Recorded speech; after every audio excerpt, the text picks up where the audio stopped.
News channel में आप सभी का स्वागत है।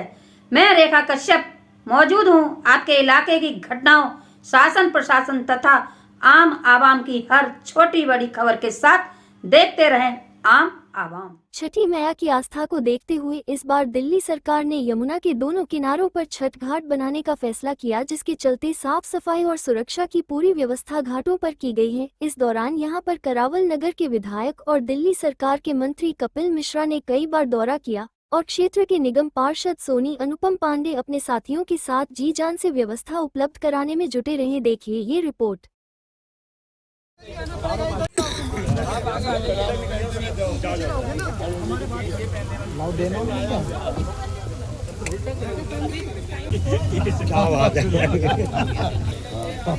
भारत माता की जय। एक मिनट भैया भैया हाँ भाई लिया इधर लिया क्या भाई ओ भाई ऐसा अच्छा अपने आदमी की नाराजगी होती है।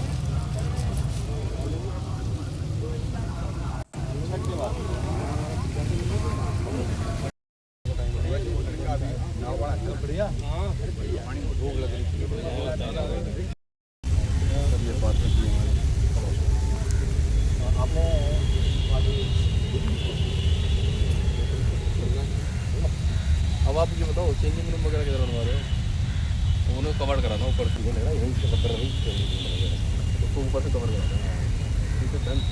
एक हमारा सीसीटीवी रूम तो आप बताओ कहाँ लगवाना ये भी हम तो बताएंगे आपको कहाँ बनाना। आप बताएंगे कहाँ आपको सुविधा हो, जहाँ से आपको पूरी वॉचिंग हो जाए। जहाँ पब्लिक ज़्यादा इकट्ठी होगी ना उसकी क्या आसपास पब्लिक तो यहाँ पे आप लगा लीजिए तो 50,000 कम से कम है। 2 लाख के आपने कहा चेंजिंग रूम तो वही क्या जो है बनेगा, वहीं बदलेंगे, वहीं नहाएगी, वहीं बदलेंगे। मेरी बात सुनो, चेंजिंग रूम नहीं बनेगा। अभी जो बात चल रही थी ना जब जमुना किनारे यहाँ पे बहुत ज़्यादा भगदड़ मची है। आप समझिए अगर नज़दीक रह दो सब आदमी उसमें घुसने की कोशिश करेगा। थोड़ा आदमी दूर जाएगा तो आदमी थोड़ा सा नॉर्मली अपना कैसे कर सकता है। अगर आप नज़दीक रह दो सब घुसेंगे उसके अंदर। जो बात चल रही थी अभी भी देखो फिर आदमी नॉर्मली भी घुसता उसके अंदर। 50 मीटर हाँ थोड़ी दूरी होती है ना तो थोड़ी सी आदमी थोड़ा सा वो करता है कि चलो नहीं आप खुद ही कर लेता है। महापर्व आयोजित होना है यमुना के तट पर और अब टाइम तो बचा नहीं है और क्या क्या व्यवस्थाएं इस सरकार की तरफ से की जा रही है? सरकार की तरफ से 6 साल बाद छठ महापर्व बहुत धूमधाम से और बहुत व्यवस्थित तरीके से हम मनाया जाएगा। पूरी दिल्ली के जो पूर्वांचली भाई बहन छठ मनाते हैं बहुत उनमें खुशी की लहर है और बहुत खुश है। लोग आगे देख रहे हैं, उनके चेहरे से खुशी का आपको दिख रही है और सरकार हमारी पूरी तरीके से लगी हुई है। चाहे हमारी मुख्यमंत्री जी रेखा गुप्ता जी हो, चाहे हमारे माननीय कपिल मिश्रा जी हो मंत्री जी, और हमारे सांसद मनोज तिवारी जी, और जो भी हम जैसे पार्षद लोग हम और हमारे कार्यकर्ता लगातार छठ व्रतियों की सेवा के लिए लगे हुए हैं। हम यहाँ पर छठ व्रतियों के लिए क्या संदेश देना चाहेंगे, खासतौर से उन छठ व्रतियों के लिए जो भारी संख्या में उमड़ के आते हैं ताकि कोई हादसा ना हो सके? ऐसा क्या संदेश देना चाहिए? मैं बस छठी मैया की कृपा रहती है, कभी आज तक यहाँ तक हुआ नहीं है और यमुना मैया की कृपा रही आज तक कभी ऐसा कभी नहीं हुआ और माता की कृपा हमेशा आगे ही बनी रहेगी।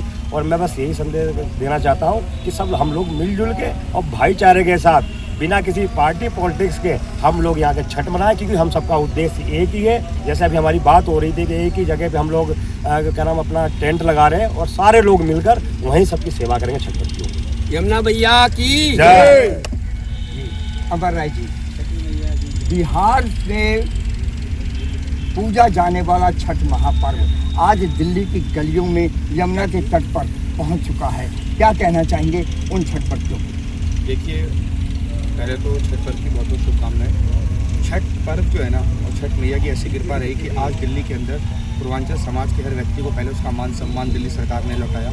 जिस साजिश के तहत दिल्ली की पूर्व सरकारों ने हमारे छठ महापर्व को इस तरह से बदनाम करने की कोशिश की, छठ व्रतियों का अपमान करा, उन्हें जेल भेजने के लिए कोशिश की, उन पर मुकदमे दर्ज करे, आज वो सब कुछ वापस होने के बाद सनातनी सरकार ने उनका मान सम्मान वापस कराया और दिल्ली की हर गली गली में इस बार छठ महापर्व की और छठी मैया की जय जयकार गूंज रही है। यहाँ पर सुरक्षा व्यवस्था के लिए बाड़ लगा दिया गया है उसके बावजूद और क्या क्या व्यवस्थाएं होनी है? देखिए, सुरक्षा के हेतु आप देख सकते हैं कि फ्लड के चारों तरफ लगने की व्यवस्था की गई है। दिल्ली पुलिस तैनात की गई है और भी डीडीए के अधिकारी और जितने हमारे डिजास्टर मैनेजमेंट के अधिकारी लोग हैं और उनकी जितनी भी सर्विस सेवाएं हैं वो सब कुछ यहाँ पर मौका बावजूद पर, और उसके लिए खुद मंत्री जी अभी भी दिन के इस दोपहर धूप में भी राउंड कर रहे हैं, आप देख सकते हैं। तो ये जो दिल्ली सरकार है घर में बैठकर केजरीवाल की तरह फ़ोन पे बात नहीं करती है, ये ज़मीन पर उतरकर लोगों के बीच में आकर देख रही है कि हम किस प्रकार से लोगों को इस बार स्वच्छता और उनकी सुरक्षा देखते हुए छठ पर्व को कितना अलौकिक, कितना दिव्य और भव्य बना सकें, उसकी पूरी तैयारी ग्राउंड जीरो पर है। मैं दिल्ली में यमुना विहार भी 5273 में मेरे चाचा जी रहते हैं, अर्जुन का मकान। 83 में मैंने वजीराबाद से छठ शुरू किया। पांडे जी, मैं आपको बताना चाहता हूँ कि मात्र वहाँ 6 आदमी थे 83 हम लोग ऐसे वजीराबाद जाते थे। फिर बाद में हम लोगों ने चौहान साहब से आग्रह किया कि भाई आप यहाँ पे कुछ जगह दीजिए। तो चौहान साहब जब 93 में यहाँ के विधायक बनकर आए तब जाकर उन्होंने कुछ सुविधाएं यहाँ पे दिलवाना शुरू किया। जो छठ पर्व बिहार से चल के यहाँ पहुँच गया, उन छठ व्रतियों के लिए आप क्या संदेश देना चाहिए? ये आप गलत कह रहे हैं। बिहार से पहुँच कर के दिल्ली नहीं पहुँचा, बिहार से चल कर के पूरे विश्व में पहुँच गया। त्यौहार इतना बड़ा महापर्व है कि विश्व स्तर में मनाया जाता है। अगर इससे बड़ा त्यौहार, महान त्यौहार कोई हो तो आप बताएंगे। हमारे अनुपम पांडे जी हैं, पहली बार 2022 में निगम पार्षद बन करके आए।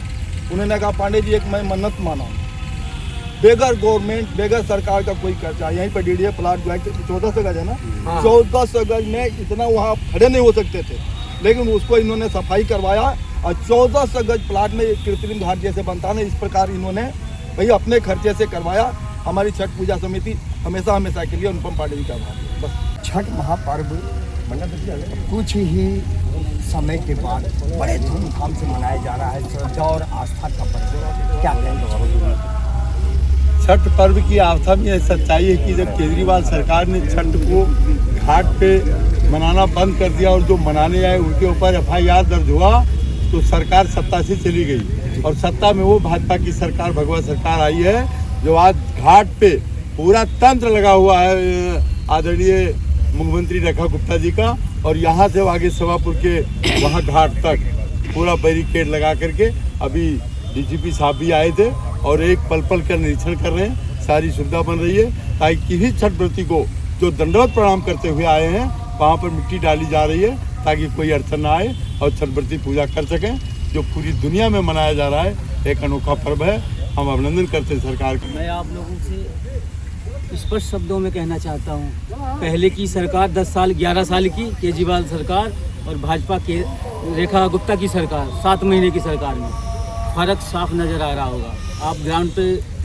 रहते भी हो और ग्राउंड पे देख भी रहे हो। सत्य बात है, पहले की सरकार भेदभाव करती थी, विशेष समुदाय लोगों को कई तरीके की सहूलियत देती थी, लेकिन हम लोगों को टारगेट किया जाता था। और सनातियों की हमें गर्व है, सनातियों की सरकार है, बहुत अच्छा कार्य कर रही है।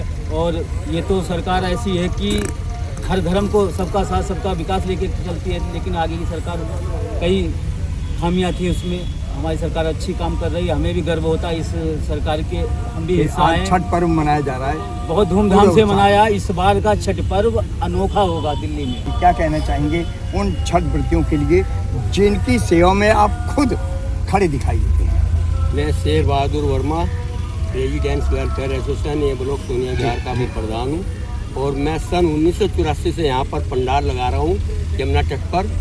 और पहले तो जो है यहाँ पर प्राइवेट कार्य होते थे, लेकिन अब दिल्ली सरकार के माध्यम से काफ़ी वर्षों से देख रहा हूँ हर चीज़ की सुविधा दिल्ली सरकार करा रही है। यमुना में बिजली की व्यवस्था भी है, टेंट की भी है, और इनकी सुरक्षा भी है श्रद्धालुओं की। इतनी अच्छी तरीके से लगा करके वहाँ चौहान पट्टी से लेकर के बदरपुर बॉर्डर तक दिल्ली सरकार ने यमुना के किनारे यमुना तट पर जिस पिछले वर्ष 1993 से जैसे पहले सेवा होती थी, उसी प्रकार से भाजपा की दिल्ली सरकार ने दोबारा से फिर इसी तरीके से करना शुरू कर दिया है। मैं कपिल मिश्रा जी का बहुत बहुत धन्यवाद करता हूँ, जो यहाँ पर तपती हुई धूप में और यमुना के अंदर पूरा सर्वे कर रहे हैं कि कहाँ गहरा है पानी, कहाँ मतलब कम है, कहाँ ज़्यादा है, और किस तरह के श्रद्धालुओं को अंदर प्रवेश किया जाएगा। यमुना के किनारे पर बहुत अच्छी तरीके से सुरक्षा की गई है।